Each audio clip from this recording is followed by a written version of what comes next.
Well, hello everyone, I'm L.A. Little, and this is your daily NeoTA wrap.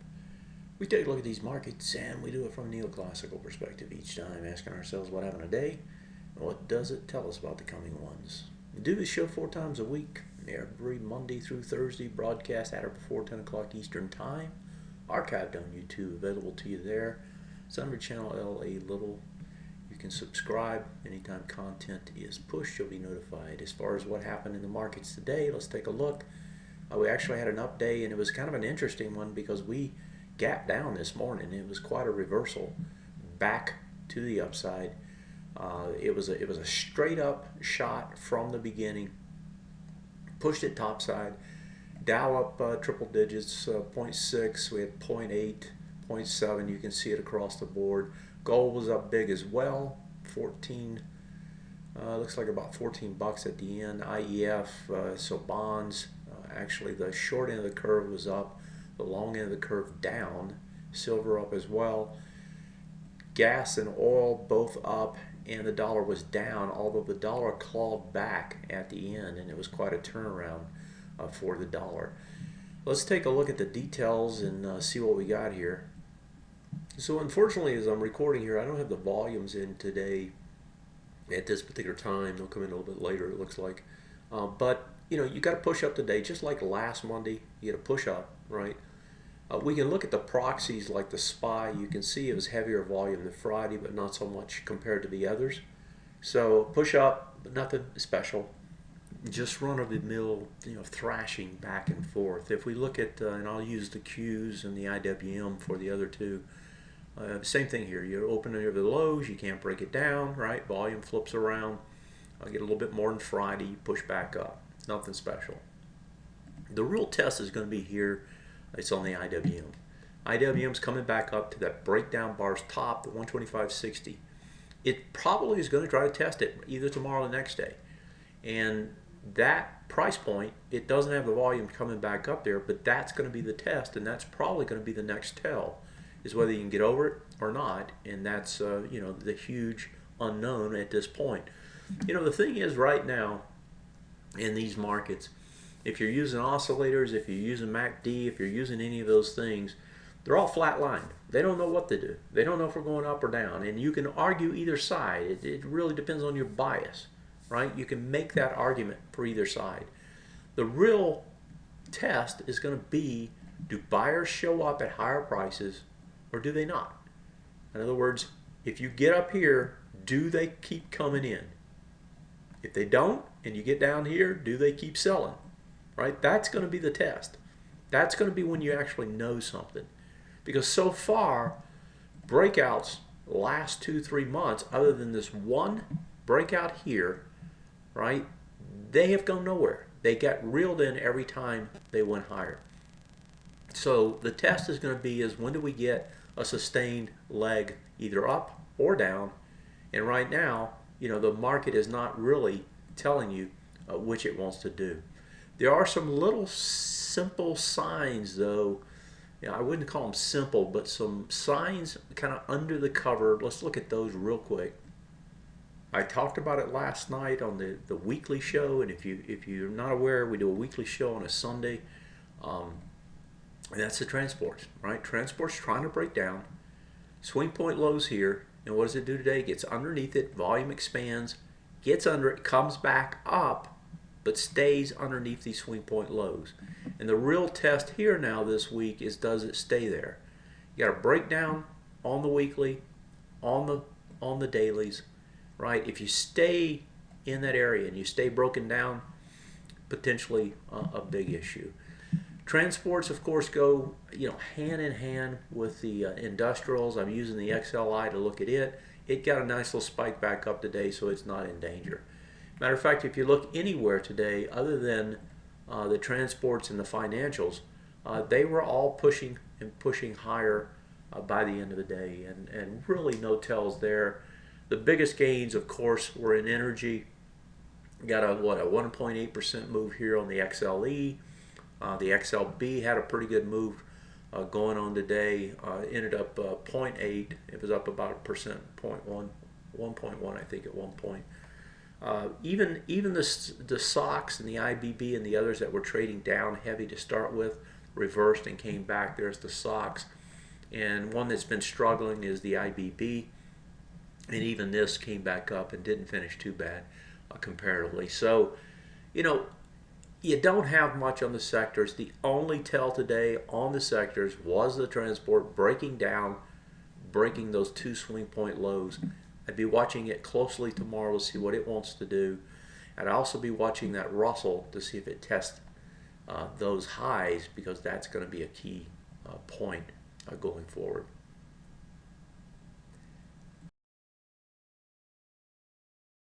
Learn how to trade with the Trade with LA service provided to you by TA today.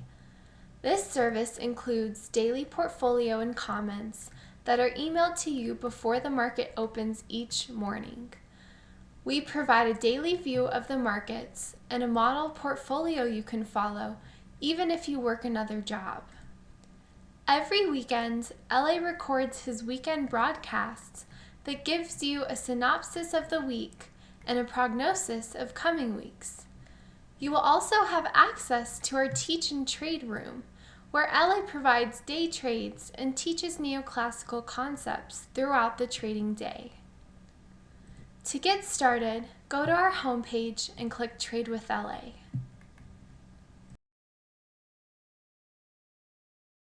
So as we come back here, one of the big reversals today was over in the dollar. The FXE, the FXY, all of those started to tank. The dollar started to surge back towards its highs. Didn't close on the highs today, but did get back up inside that range. And that's important for all markets, because that range, right, if this dollar stays in this range, it's a totally different story than if this dollar really starts to break back down. And what I mean by that is it affects all markets, in particular, on a very real way. It affects the commodity markets right off the bat. But it also affects corporate earnings and so forth, right? And everybody's been keyed on this dollar. Everybody's been thinking that this dollar is going to go, continue to go higher, and they've been pricing that in. There's an attempt to break it down today, right, to take it back down into these lower ranges. Tried, but a funny thing happened on the way. The bank doesn't have the volume, gets under it, back over it, right, test, breaks back up on the top side, and that dollar doesn't want to give it up yet. And if that's really the case, and if you really have this range and the one it just created up underneath it, then this dollar is still stuck in a range, and this dollar doesn't want to break down yet. And really, the breakdown that we were looking at before, you could probably draw it there. I'll just go ahead and draw out the big one, right? The breakdown from before was that prior range down here, right? Push up into the higher range. Probably see a little bit easier actually if I pull over this weekly, and you can see on the weekly this prior consolidation surge, right? Then it comes off of the volume, right? Now it's coming back into this area, trying to test into it. Doesn't quite get into it on the weekly. It was 25.21. It got to 25.36, but it turned around and started heading back up, and it's holding that range. This dollar's been on a huge surge, and I don't think this dollar run is done. But with the employment number weak, the idea was that the Fed is not going to move, and if the Fed's not going to move, why is the dollar so strong? And so the dollar got hammered right off the bat this morning. But then the dollar started to turn. The commodity markets began to turn to some degree as well, and we'll look at those next. And equities held, though. They didn't want to give it up. Well, they may just start reeling that back in tomorrow as a result, which is something you have to be aware of here. It doesn't mean that we're going to go straight back up just because we got a run up today. Matter of fact, we're just in this range, and we're thrashing around in terms of the indexes. The only place it isn't is overseas, and that's because you got QE full blast in Europe, and you've got it in Japan, and you've got China constantly talking about easing, and actually not just talking about it, but doing some of it as well. So anyway, that's the dollar. Let's push up. Oil got a big spike off of it as well. Here's the oil market, big push up, ABCD structure to the top side. Wants to move back up, test probably into this high at least, but I would think it probably makes it back up here to test these higher ranges again. So the dollar benefiting oil, and again, if the dollar just holds, these other markets can move to some degree. If the dollar starts making a wild move up or down, then it's going to have effects. Bonds also, they were up on the short end of the curve. They actually stayed up today, but on the long end they sold back down. Bonds are just consolidating. Let's look at gold and silver. Here's the gold market. So it spikes up, right? It was up about 20 25 bucks, I believe, at one point. Ends up about 1.2% higher, gets over the swing point high. That was 117.07. Closes at 116.69, so it gets over it, back under it, and has less volume. That looks like a failure, even though it's an ABCD structure to the upside. So either one of these is going to fail, right? Either this ABCD structure is not going to make it, or we're going to see that pullback off of this at least, and then potentially some more little nested ABCD structure. But gold does look like it's going to try to come back in. If I look over to silver market, silver as well, it's got the same sort of a story, goes up, back over, back under. That isn't going to cut it either. FXE, where we're talking about the FXE and the FXY, they started up higher, they tested their highs. They actually had volume on these two proxies, but neither one of them were able to hold higher. They both came tumbling back down. Overseas, like we said, they have been strong. Most of them were shut down last night right on vacation. So the test will be tonight when those come out. We'll see how they behave. So if you look at the market as a whole, right, you had a push up off a gap down. And that gap down tested into support right at the bottom of the range almost. Overnight, it was down 1%. We close up about 0.5% to 0.75%, depending on what you're looking at.